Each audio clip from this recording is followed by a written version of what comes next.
Let's move on to talking about how that mathematical model is going to be solved. What is the strategy used in the numerical solution?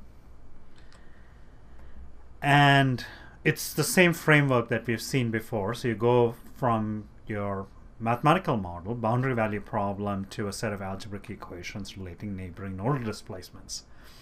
Except that now I have 4 coupled boundary value problems rather than the 1 boundary value problem that we have seen before in simpler problems. And again, we use the piecewise polynomial approximation for the 3 components of the displacement. So that's unchanged. But the algebraic equations are not going to be linear. They're going to be nonlinear, and I have indicated it this way, that you have a set of nonlinear algebraic equations. And the nonlinear, not all the algebraic equations are going to be nonlinear. Only the equations that are written for the nodes at the interfaces between the parts, because attraction becomes unknown and becomes coupled with displacement. So when you're writing the algebraic equation at the interfaces, you could get, because the traction, the way you express attraction, you could get nonlinear terms such as products of 2 unknown displacements. And compare this nonlinear, equation to the linear case. Okay, so you can't separate out the degree of freedom, the vector of displacements out and multiply it by a constant matrix. You can't do that when you have nonlinear equations. So how do we need to extend the solution strategy to solve this nonlinear equation, set of algebraic equations?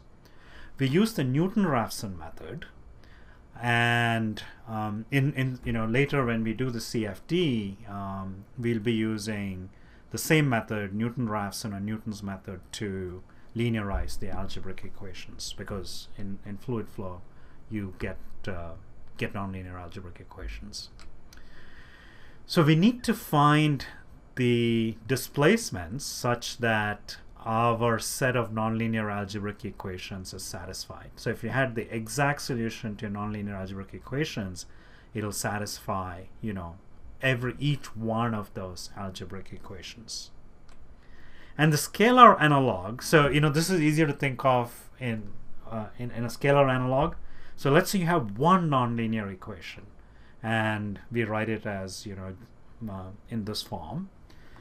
And to make this more concrete, let's say it's u cubed minus 20 is equal to 0. So g of u is u cubed. So that's a nonlinear algebraic equation. And I want to quickly go through how do you solve this nonlinear algebraic equation using Newton-Raphson. Some of you should have seen this before. So here's Newton-Raphson for single nonlinear algebraic equation. We have, so here I've plotted the left-hand side, and on the horizontal axis is u. And you get some curve here, and essentially when gu minus f is equal to 0, that's a solution. So this is the solution I'm looking for.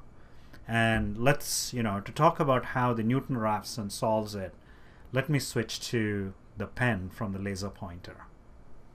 Okay, so that's the solution I'm looking for. I start off with an initial guess, okay? And then I take that initial guess and I substitute it in here. Now, if that was the exact solution, the right-hand side would be 0, but it's not 0. It's equal to this value. And say, oh, there's a big remainder here. There's actually, in this particular context, that's a force. You can interpret that as a force imbalance, because this is a force, and you have to bring in another term to make this equal to 0. So that this is a force imbalance. And say, if this were linear, okay, my curve would look like that. So I take the slope. I can find the slope by differentiating this, and I take that slope and I use that to get my new guess. And I say, okay, now I have a new guess. Let me see how good that is. So I take that new guess and substitute it back in here. And that says that, oh, now that imbalance is smaller, but it's still significant. So I say, you know what, I'm not happy with it. So again, I do the same kind of thing. I say, oh, if it's a linear, you know, the curve would look like that, and that would be, you know, my new guess. And then I check my residual, and say, oh, it's getting better. That's good. You know, as I'm iterating, the force imbalance is going down. And you won't get to, you know, in reality you'll not get to the exact solution, but you'll see, you know, you'll check when the force imbalance is, you know, below a tolerance, and you will stop. You know, the solver, as we will see, will stop the iterations there. Now the complication is that, you know, in reality you don't have these nice smooth curves. In fact, for contact, you know, when it comes into contact, suddenly you've gone from 0 to a finite traction. So you have a nonlinear curve, and there is no assurance that you are going to get, you know, it's going to converge to the actual solution. And of course, you know, this is for a scalar equation. Instead of, you know, updating one value, we have to update thousands of values. So we start off with thousands of guess values, and then, you know, we keep updating that. We'll come back to this when we are, you know, when we look at the force convergence plot in ANSYS.